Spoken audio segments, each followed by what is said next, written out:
There's always something in your history that you can look back on and get a message from. What you don't want to do is let any one of those things, it's the aggregate that matters, you don't want to let any one of them define who you are. If you're living any major event in the past that's more than 10 years old, you should rethink that. Your father, what was he like and what kind of guy was he?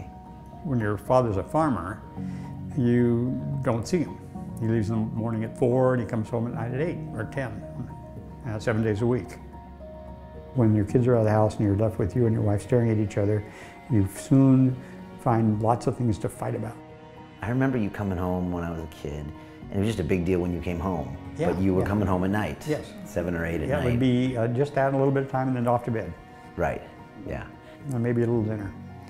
So that's what happens when you have a serious career going on, and you really can't get around that because you're not, your time is already sold. And that's the way you were brought up, or your dad was not there. It's the same thing. I was not like it was, I didn't feel negligent or derelict. So when I was 7, you ended up moving to a different place. Yes. Well, I used to go back to the divorce day. What do you remember about that time, leaving? All kinds of things. I don't think about that anymore. Okay. It was all very complicated. Yeah, extremely, right? It's very complicated. There's a lot of hard work, a lot of stress on everybody.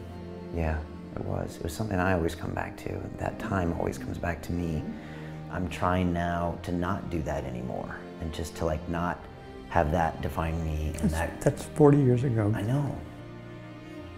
Nobody wants to live with their past forever. Time to shovel it over your shoulder. I just want to say thanks, Dad, for being my dad. Love you very much. It's really pretty easy. Good? You happy? Yeah. Yeah? Give me a hug. Thanks, Pops. Yep. Okay.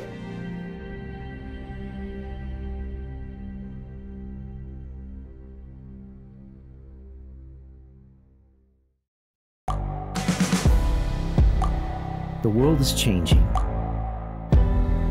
Inspiration is everywhere. It has never been so easy to connect, share, and bring people together. We're learning from others and finding the best in ourselves. Challenging our beliefs. Sharing our vulnerability. Overcoming our fears. Transforming ourselves so we can transform the world. How far can we go? This is London Real. I am Brian Rose. My guest today is...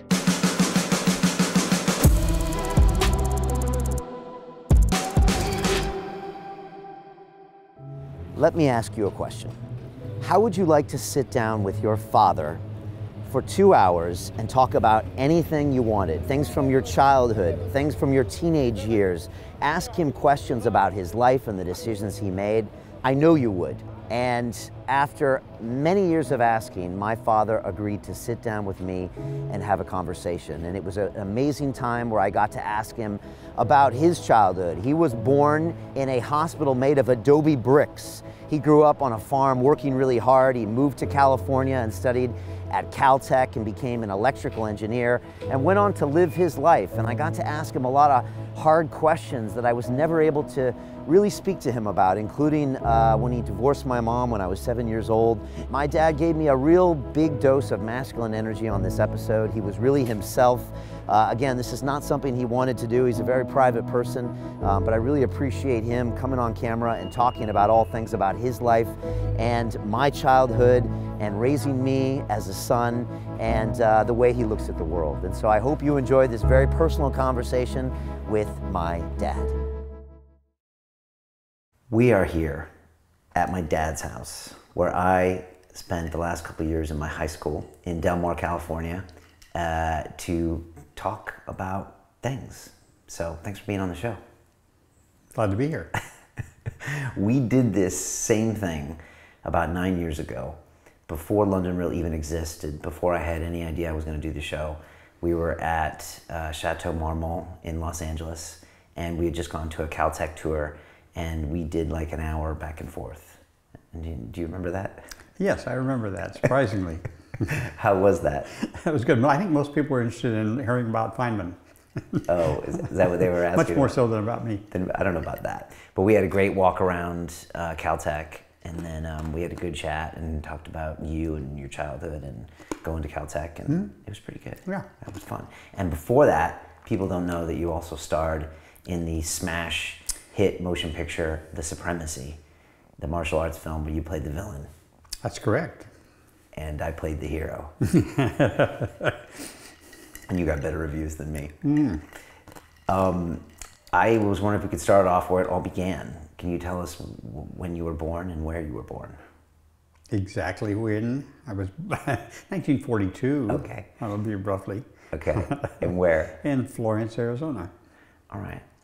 And what was that like? What do you remember? What were your first memories? Absolutely nothing. It was. I can take a little bit about the hospital. The hospital was made of Adobe. Wow. What's Adobe? It was Adobe. Adobe is mud bricks. People still use them. Your other grandpa's house was made of Adobe, Grandpa Benedict. Okay. And so really. So you bake dirt and a mixture of straw and dirt in the sun until it's hard, and you build bricks out of it, and you build a house. So this hospital was made out of Adobe. Very popular in the Southwest. Local materials: clay, straw, and water. Wow. So basics. Basics. Okay. And what was Florence, Arizona like? What's going on Florence was once the capital of Arizona, but it only for a short amount of time. And it was also the county seat for the county that I grew up in. And it also housed the state prison. And my Grandfather Knight, was one of the trustees and guards there. He was one of the persons that looked after the work crews. So he worked as a guard at that prison for some of the time after he retired from being a cowboy. Okay. Well, and can you tell me a bit about Grandfather Knight? Yeah, he was born in England. He was born in Cornwall, and he came to the country as an orphan, I think when he was 9. Came to Central Arizona, and he got a job as a cowboy on a ranch, now a famous ranch in Arizona. It's a historic site there called the Rivas Ranch. Where he and his wife, my grandmother, basically lived out by themselves in the hills around Phoenix, east of Phoenix, for a good little while. How do you get from England to Arizona? Boat. Okay, to the East Coast. The reason he did that is his father had already come to the U.S. and was living in that area. And he was the mayor of one of the towns near Phoenix for a good little while, around 1900. And so that was a reasonable place. His 2 sisters may have been there. I think they were looking after him. You can read about this in your grandma's books, which details she managed to get all that in print. Yeah. So you can get that story pretty straight if you read those. Okay, because your mom, my grandmother, she wrote 4 books. She wrote 4 books, each tracing the individual parents that they had. So the 4 grandparents that you had. Okay, which were Roses and Knights. Roses and Knights, and then the subsets of those. So their husbands and wives before they were Roses and Knights. So there were several others. Okay, all right. 4 families. Okay. And what did your parents do for a living? Farmers. In fact, your grandparents were, your other grandparents, the Rose grandparents, were farmers also. So there's a long, long history of farming. Right. Through the south of the USA. And had come west and had come perhaps even further west, may have done some time in Washington. They came during the Depression. They came in the Dust Bowl refugees time in their hillbilly Beverly Hillbillies car with their belongings on the back, and ended up in Arizona. And there were quite a few relatives that ended up there. Okay. And so your dad came from Oklahoma? He was born in Oklahoma. Okay. I think. And then came west. And so he came west with him, I think, when he was like 9. Okay. All right. And that was hard times when the Dust Bowl happened. Oh yeah. These people had nothing. Just what they had with them was they were They were sharecroppers before, so that's the way it worked. They couldn't afford land, but they could afford to farm, and they could afford to tend the crops and to share them with the landowners. And when they got to Arizona, they did more of that. They would perform manual labor on the farms. They would little by little rent a piece of it or sharecrop it, and eventually came to own quite a bit, okay, and own their own farms. Okay. What were your first memories as a kid? I think I can remember from about 2, which was a house, the first house that my mom and dad lived in Coolidge, Arizona. That's where they lived when I was born. So I was born in Florence, but lived in Coolidge. And I remember that house. I mean, it's still there. I'm thinking the rent was something like $10 or $15 a month. They had scraped for that, and it was a very small house, but and they did that while my dad farmed, and Mom, your grandmother, worked as a stenographer in the court in Florence, and they managed to get along at that point. So that's the first things I can kind of recollect, is just being in that house, and when your father's a farmer, you don't see him. He's not there when you're there. You're a kid, you're sleeping, you're not there when he's there. He's there.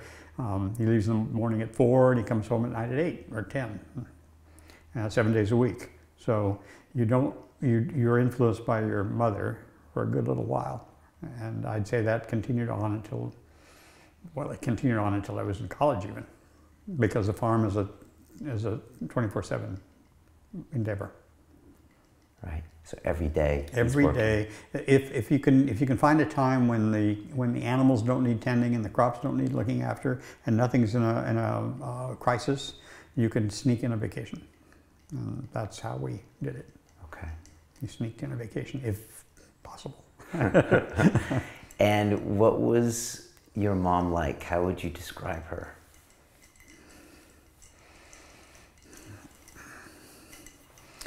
I'd say, well, first of all, she lived a very long time, so she was different throughout her entire life. There was a lot of change in the way she was, and you really can't react to that early on when you're really a small kid.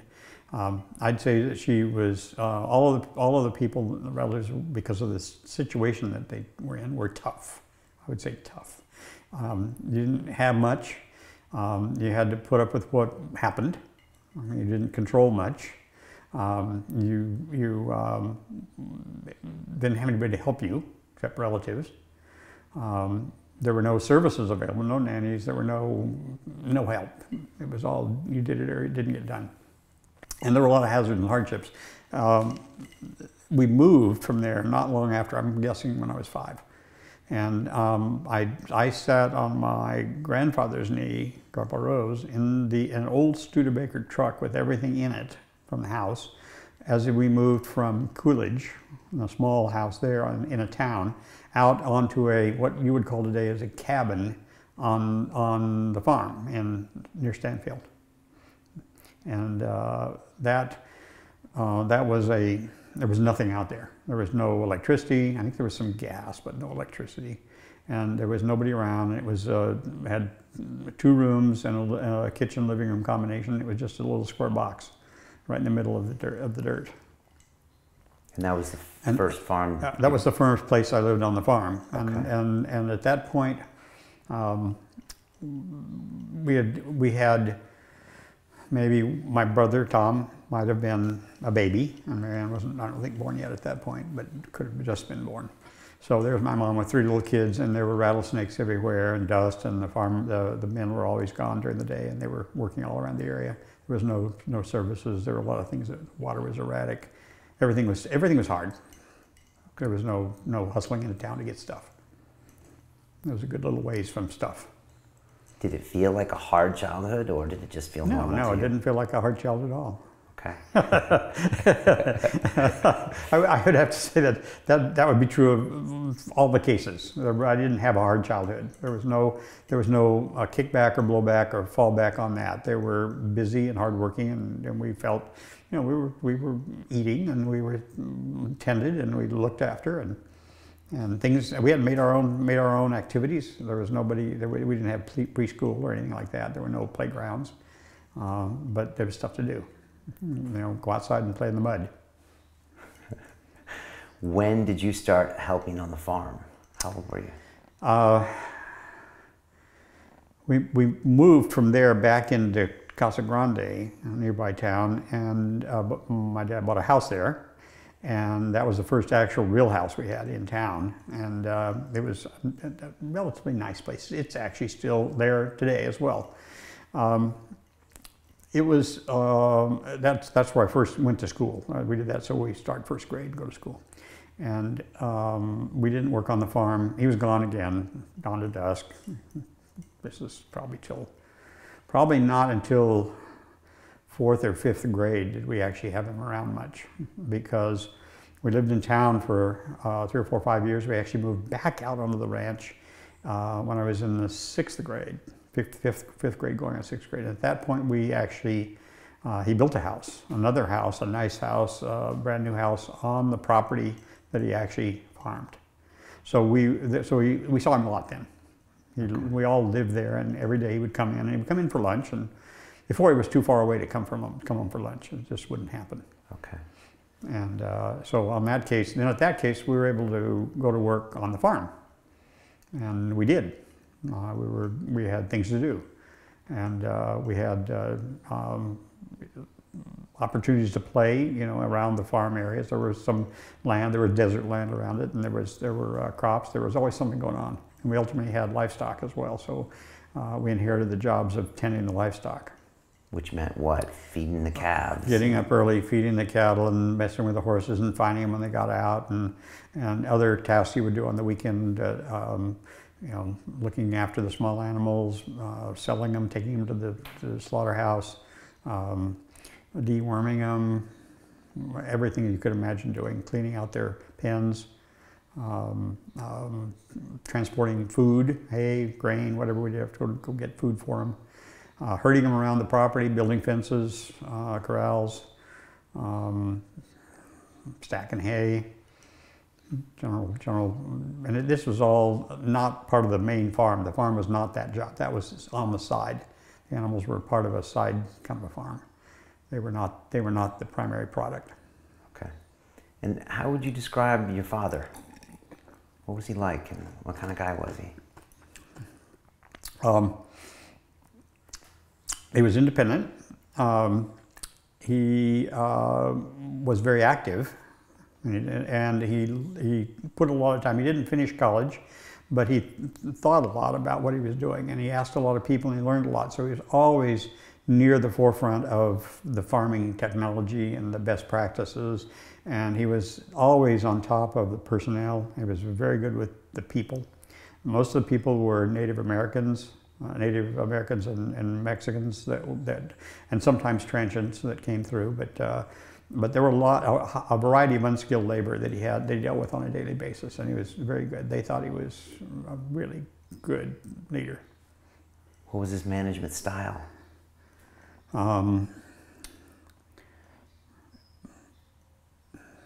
Connect with the person, teach them what he wanted, make it very clear how he wanted it done, check on them often.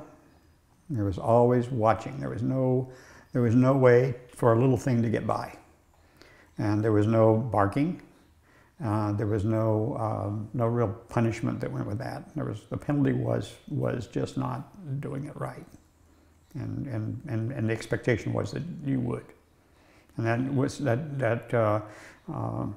that held for all the staff.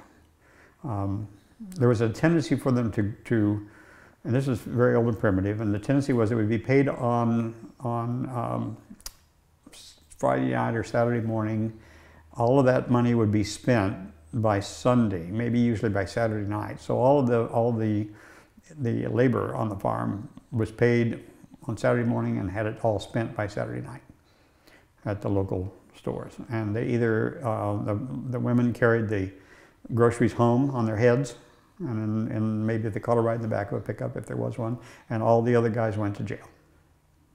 Went to jail? Yeah, for drinking and being rowdy. Okay. So they would go to jail and round it up so they could get sobered up, and then my dad would go get them out of jail the next morning and give them a ride back to the ranch. Every week? Pretty much every week, at least in my perception. It was pretty often. It was pretty much a routine. Wow. But no barking. I never saw Grandpa yell or raise his No, that's not his style. Wasn't his style. Right. Or he wasn't his style. He would expect you to get it right, and if you did it wrong, he would go out and explain again what you were doing wrong and what his standard was. And one of the very common things we would do when we were really young, we got to operate heavy equipment when we were young. So I would be driving the pickup truck down the farm road, while he walked to check the irrigation system, and he would put it in first gear and idle the engine. All my job was to not let it get off of the ditch, get into the ditch. It was to keep it in the road. And he would just walk along the side of it, and then he would come over and jump on in the last minute and take over. I was doing that when I was like 9 or 10. And I was actually driving and shifting the pickup trucks and other stuff when I was 11. And I had my first auto accident when I was 11. I peeled the chrome off of the foreman's his car with my other car, with my dad's car, so I scraped that off. I didn't get hardly a word except, yeah, boy, that's really bad driving, kid. So it was really about empowering people. I think so. I think he let the rope really far out for you, and he expected you to be able to do stuff, because he was able to do that. That's what his dad did to him. He was always doing stuff. He was farming on his own account when he was 18. You know, on the hook for the rent and the equipment, and that's why he worked all along. So he presumed that that's just what you do. Okay. And he led by example. He worked harder than anybody else. Yeah, absolutely. There's never any chance where he would be sitting and not being involved in what's going on. He'd be showing people. If there were shovels being used, he'd have one. So yes, it was definitely by example, and there was no blowback on mistakes, even fairly big ones. Okay. Oh, because I got to see him as a farmer when I was a kid, because we would go. You would go to Colorado. Colorado, yeah, where he moved later. Farming something else.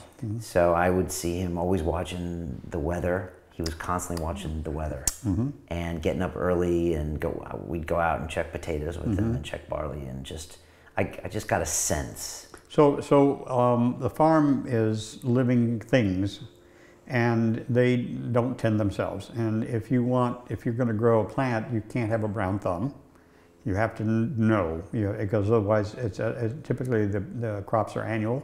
So you have a year, and then you get to cash the crop at the end. And if you screw up during the year, you don't cash the crop. So you have to be careful every single day. So he would get up in the morning, he would go and look at every single thing going on, and he would see that it wasn't going wrong. If the water was leaking, or if somebody had failed to do something, or if a piece of equipment was broken or maintained, or if somebody didn't show up for work, all those things had to be dealt with every day. And then he would have to also tend to the banking and the marketing of the crops. He also spent a lot of time with the other farmers in the area, because they all had kind of a group contribution to what worked and what didn't. They all had their own ideas, because they've been doing it a long time. So he kept very close social touch. There was always a social aspect. So I would go with him in the morning when I was working in the summer. I would be driving a tractor or something, and he'd come out and he said, "Let's go get a popsicle." And we would get in the truck, take a break. And we would drive 3 or 4 miles to the little teeny diner cafe kind of place in the little hole in the wall. And there would be a whole row of farmers just chatting it up about what's going on. And if he needed a new tractor driver, somebody say, "Hey, I got a guy that that's looking for work." So they'd swap. It's like a big swap meet. Right. And they do that pretty much every day. I remember going to breakfast with him at 4:30 in the morning or something, when I could get out of bed, because I was always resisting it as a city boy. But there was always a lot of chat going on with the other farmers. Yep. Like that was sounded like a big part of the job, because that's information. Yeah, Yeah, and that's about anything that might be happening, any part of the news. It didn't read the newspaper. The radios didn't have that kind of information. They would know what happened, what froze last night. You know, if there was a freeze that came early, if the water was dry, or if there was a new regulation that somebody had heard about, or if the road was washed out. You name it. They would all know about that stuff, and they'd share that. And when did you start being more involved on the farm and doing it more as a full-time job? He gave us a job, and I had my first Social Security card in 1956, maybe. So you, okay. 14. 14 years old. Yeah. Okay. So we had a job at 14. We were paid 50 cents an hour, and we worked 10-hour days, 6 days a week in the summer. And during the school year, we worked after school, an hour, 2 or 3, however much the daylight was there. And we also worked weekends through the summer. So, and we would pretty much save all that money. And we didn't get to do the fancy jobs. We got to do the 50 cent an hour jobs. The tractor drivers were getting 80 cents an hour or $1 an hour. So the guys that were driving the more expensive equipment, where there was more at stake, were more professional. They got paid more, and so we ended up with $30, $40 a week. I don't know if we worked hard. 60 hours, 60, 70-hour week would be typical. We might get paid 30 to 40 bucks, and that would probably go in the bank. Okay. And so we'd go to the bank with him. He went to the bank pretty often, and he had a technique for dealing with the banks. The banks, you know, were used to dealing with farmers, and the farmers are different as a bank customer. The farmers are borrowers. So they need to borrow the whole crop all year long, and then they pay it off on one big bang at the end of the year. So he would always go in, and in order to get the best rates and to show his need, he always would change into old and dirtier pants. They had more holes in them. He would? Yeah, he was banking pants. It's quite a job. I mean, you got to work every angle. I mean, you had to have really good banking relationships, because if you had a failure, the bank had to say, that's fine, we'll just carry over your loan till next year. Right, but they had to believe in you. They had to. If you were going to do that 3 or 4 or 5 years in a row, then now they're thinking you're pretty dumb as a farmer. You're not going to do that anymore. Right. Yeah. And that could make or break you. Well, yeah. That's how you got out of farming. You basically, and we had relatives who got out of farming that way. They started farming because they married into the family or they were relatives, and so they would go and work for their in-laws, and they would learn a little bit about it, and then they'd try a little rental or a little something, maybe get a little piece of land of their own and try it. And if they weren't very good at it, pretty soon they'd be working back at the feed and seed store or at the lumber yard, and they wouldn't be a farmer anymore. Okay, because they couldn't. They just didn't get it right often enough. Well, how could you? I mean, there's so many things. You got to manage a team. You have to be good with numbers, on the edge of technology, have good banking relationships, work every day. Yep. And like you said, one problem could potentially ruin the crop. Yeah, you have to jump on anything that might be heading downhill. Okay. All right. So that's the way it worked, and we fit into that, because as we got more competent operating equipment and understanding, we would be allowed to work around the big engines, we'd be allowed to work on the more expensive equipment, we'd be allowed to plow through the fields where a single slip up would take out a whole acre of crop or more. If you just screw up, you'd plow it up with your tractor. So we had to maintain a tolerance of probably 2 or 3 inches on the tractor going down the row. And another thing you could tell kind of that would be characteristic is he required all of the rows to be arrow straight, laser straight. And he showed everybody how to do it, and there isn't anybody that can't learn how to do that, to start out with a blank field that's totally flat and go down the first pass and get them dead straight, and turn around and come back again and get them dead straight again, and have them all be parallel for the whole field. It seems very hard to do without lasers. Yes, it is. Which you didn't have. It was actually surprisingly easy, and the trick was to find a mountain far, far away.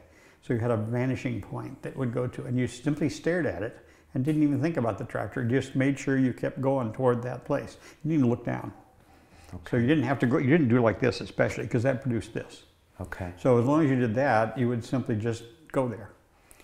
And when you turned around, you'd look for another one that was pretty much lined up with what you'd already done, another mountain on the other direction, and you drove back against that mountain, and you didn't really pay attention to the other roads. You didn't try to stay, 1/8 of an inch away from the last one you did. Right. That's not possible. And they had to be straight because you need the irrigation right and everything Well, else. it just looked like you were sloppy. Okay. And if you didn't care about that, you may not care about getting the seed in the row properly, or harvesting it properly. So he just A to Z was always to the top standard. Now, as you become a teenager, you can see that Grandpa is becoming more successful. Like he's creating capital. Yeah, he's generating capital. He's improving the quality and the output of the farm. The productivity of the farm is going up. Roughly, I'd say, from the time I was born to the time I went off to school, he improved the productivity on cotton of about anywhere between 8 and 10 times. 10 times as much cotton. And the same amount of land. It was actually in less land. That's incredible. Because he was allowed by the government to plant less and less cotton. Because there was a surplus and there was too much cotton, and so the government said, don't plant. In fact, we'll pay you not to plant, and then they said, not only that, but we'll also make you not plant. So we'll try to keep the supply intact by having it properly balanced and subsidized, but we just don't want all you can grow because that's too much. Okay. So that meant that he used less and less land, and we ended up building other crops to take their place because there was land that wasn't needed for cotton.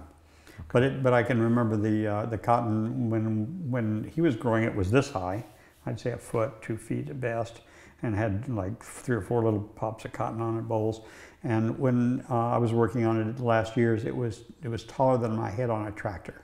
It was 8, 9 feet tall, and it was a bush, this big around, and it had cotton all over it. And that was better fertilizer, better pesticides, better everything. Yeah, water was better controlled. The land was rotated. The crops were rotated. The land was allowed to rest in between crops, and other crops were planted in between that regenerated the soil. Pest controls, fertilizers, genetics on the cotton plants, more efficient harvesting machines. Mechanization, all of that stuff, all of the stuff that you did helped the plants produce better. They were healthier, they just flourished more. They were big and bushy and full of cotton. I just had a memory when we were down seeing Grandma before she died, maybe about 7, 8 years ago, maybe, or 10 years ago. She drove me by, I think, that first farm that you talked about, and she showed it to me in Stanfield, I guess, and she said, Grandpa pulled up tree stumps for 2 years before we could plant here. Something like that. It was worse than that, actually. It was desert. Just if you went out in the desert in Arizona, you'd see mesquites and cactus, rocks, washes and stuff. He bought raw land when we lived in Coolidge, and he took him 2 years. A river ran through it. It flooded every year. But in order to do that, he bought a Caterpillar tractor. And they went out there along with some hired people, 1 or 2 of his buddies, and they pulled the stumps out, bulldozed them, burned them, leveled the land to some degree, put in, drilled wells. And so that land was created from scratch from desert. Desert. So, and then it gradually was improved to a point where and you could always tell that when you drove across his farms that there were no weeds, there were nothing growing where it shouldn't be growing. So nobody was stealing the water, the fertilizer. Nobody was, screwing with the plants that were part of the crop. Okay. So you could drive across there and you could just go from one farm to the next and see the difference. It was just clean. And the other farms weren't? They would mess with them a little bit. I spent a good deal of time making weeds go away with tractors and with burners and with poison and oils and stuff to get rid of the stuff that was competing with your crops. Because that takes away all the things you're paying for. Okay. So you could easily see the difference, and the farmer just got better and better and better. Okay. Which is effectively what the farmer does. He starts with, this land he bought for $25 an acre, and sold it for $1,000. At the end. And $1,000 today is nothing. You can barely buy land for $1,000 anywhere today. But at that point, at the time he sold it, which was in 1963, it had increased 40 times. Okay. And now as my grandpa, your dad, got richer, did it change him and did it change you guys as a family?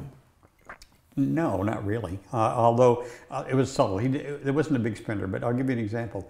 When we started working, after a year or two, Tom and I had saved up some money in our bank accounts from working for $35 a week. And we had a couple grand. So he proposed that we form a partnership and do some business farming speculation. So the first thing we did was buy 20 calves from an auction in Phoenix and hauled them out there, and we were going to let them eat the weeds from the ditch banks. We weren't going to feed them anything. And we doubled our money. We sold them for $4 grand later, and we took that and bought 40. You can buy them for $100 a piece, and sell them for $200. And so we doubled our money again, and we were cooking along, and then we decided that we would buy some registered Angus pedigreed animals. And so we ended up buying them from Dad's uncle, Lewis, because he had a herd and he was getting rid of it. So he split the herd, and my Uncle Calvin bought half and we bought half. But the three of us bought that with our savings. So we spent, I don't know what it was, it might have been a pretty good little sum. He cut us a deal because he wanted to get rid of them.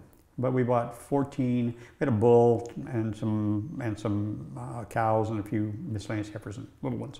So we had about 10 or 15 registered Anguses. We sold those on a regular basis and made, pretty soon we had 25 or 50 grand, so we were 25 or 50 grand in the pot. That's a lot of money. After a couple, 2 or 3 years, and we learned how to raise them and show them. We took them, Tom and I both showed Angus bulls in the shows and the fair, dragging them around. They're yearlings, they're pretty big, but they're basically teenage cows. And so we had, you do that in order to get people to pay more for their children, for their calves. And we also ate one every year. So that was just skimmed off into our freezer. So we had a lot of steak. So one of the things we were good with is that we ate well. We barbecued T-bone steaks pretty much every weekend or every other weekend, and it was all you could eat. I've personally eaten 3 of them. That's my best. 3 T-bone steaks. Big 1.5 or 1.25 T-bones about the size of your plate. And so this was one of the things that was famous. The people would come around and he'd go to the store and buy, I don't know, 15 or 20 of them from, and there were relatives that ran the store as well, but they didn't cut a big deal, but they were there. And these steaks would be barbecued and consumed instantly by the crowd. So yeah, there was a little splurging, and then he gradually started buying some more, investing in more equipment and reinvesting in the farm. So he did land leveling, water reclamation projects, did different kinds of wells that would produce better water for the thing, you know, more reliable, cheaper, and equipment like cotton picking machines, things that you needed to automate with. So he reinvested in the farm. And so from that point of view, most of the appreciation, all the crops income that was surplus was used for that. So why didn't you stay doing that? Because you were good at it. Why aren't you a farmer? I will tell you the story of my cousin Sid Palmer, who started to do that after he got out of school. He went back to his dad's farm up near Coolidge again. And he told me he was sitting out there one day at the end of the 2nd or 3rd summer in the heat, driving on the tractor, and he said, "I'm not going to do this the rest of my life. This goes nowhere." And I had already figured that out. And I was also doing well in school, and all the school people encouraged me to go to college. And that was not agricultural school, so that was going to be science or technology. So that I'd already made up my mind by the time I was in high school that I was not going to be a farmer. Okay. Yeah. After working on the farm, It wasn't the bad part of the farm. It was that it just didn't maintain. I couldn't see doing that intellectually for the rest of my life. Okay. And talk about what you were doing in high school. You started getting interested in electronics. I was interested in electronics way before that because I had 2 uncles that were into it. And one was in charge of the Goodyear blimp project at Goodyear for many years, and the other one worked in the aerospace industry in California. And they would come driving overland from Ohio and other places to visit the farm, because the farm to them was a very strange and unique thing out west. It was like, you know, cowboy land. They were from the city in the east, so they would come driving in their old cars you know, a week or two to drive across country and come, and then they would just look at everything as what this strange stuff is going on out here. But they would also answer questions like, how does a magnet work? And I remember, asked my uncle, I'm dying for a magnet. I want to know, I want to have a magnet. And there was no place to buy them and no place to get them. He said, oh, that's easy. Have you got an old bolt? I said, yeah. I went down to the garage and drug out an old, like, half-inch bolt about that long. He said, here, watch this. And he pointed it to the North Pole and whacked the end with a hammer. Then he proceeded to pick up filings out of the ground. All you have to do is rearrange the internal molecules with that blow while it's lined up with an external field to make that iron become magnetic. And this looked like magic. It was magic. And so I ended up taking apart all the old, I scrounged all the old TV sets that I could find. There were some TVs, there wasn't very much, but electronic pieces, I would just take them apart to get the parts out of them, just because I didn't have any sorts of parts to even fiddle around with, make a radio or something. So we were able to do that on the farm. We had a shop, so I would do shop tools. We overhauled our own tractors, so we had a lot of mechanic stuff going on, a lot of grease, you know, and oil went down. We had old cars around and machinery, so we would do projects with them, try to get them running again, mess with them, jalopies. This is all before we had licenses. So we were able to exercise a lot of opportunities to learn on our own. Nobody said, hey, you can't do that. And your parents were really supportive of you going to do something else? Yeah, they were. It's a bit rare. Didn't a lot of parents want the sons to carry on? I think most of the farming parents wanted their kids to take over the family business. And I'd have to say I would expect that my dad was a little disappointed that we didn't do that. Tom did a little bit of it. Your brother, yeah. Yeah, okay. he actually did in Colorado. So that was a little bit, that kind of work. But that wasn't, he even didn't want to do that either. Okay. After a while. And your dad kept going? Yeah, until he was 77. Wow. Farm until he was 77. 18 to 77. It was in his blood. It was the only thing he knew. He loved it. Yep. He never was unhappy about it. It was a thing that he really wanted to do, and he said that over and over again. Okay. You know, best thing ever. Okay. Well, that's good. Yeah. And so you were also president of your class in high school. Classes, yeah, all of them. All of them. Yeah. Okay. How did that happen? As an accident, I think. Because I didn't go to the high school. Well, in the high school, I went to a school in Stanfield, which was a separate grade school, 1 through 8, and there was no high school. So when I got out of the 8th grade, I ended up going back to Casa Grande. Now, I'd already been to grade school there some early on, 1 through 4, let's say 5. So I knew a lot of people. We had a lot of friends there. So it wasn't that, but it was a way bigger place. I think the whole school was almost 1,000 kids. The first week or two in the freshman year, we had an assembly of all the freshmen, and they were going to elect class officers, and I just sat there because I didn't know anything, and I got nominated and I won. And then you won again and won again. So you must have done something. Well, I don't know. Something happened, but it was another upbringing, another awakening thing that said, you know, you need to step up here. So I think that was a big step in being willing to reach out and try to stand in front of people and to try to understand what they needed and why they needed to follow you.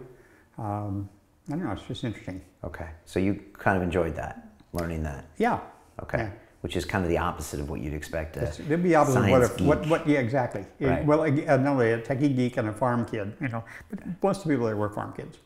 Okay, so you had kind of a lot of broad things going on. Yeah. Interested in tech. Yeah. You class president, and then you also could work all day on a farm. Right. Without complaining. Yeah. There was plenty to do, and then throughout high school there was plenty to do. So I was literally driving. I would go home. We rode the bus for the first 2 years, a very old clunky bus for like you used to do here for like an hour each way, and so I went up for the teams, and they would stay late, so you'd be home late on the bus, get them go the next morning early. And then I started to get into clubs, and they have a lot of extracurricular activities there. So I was driving back into town as soon as I had a license. I was going back to town virtually every night of the week for after extracurricular meetings. So there were just tons of those.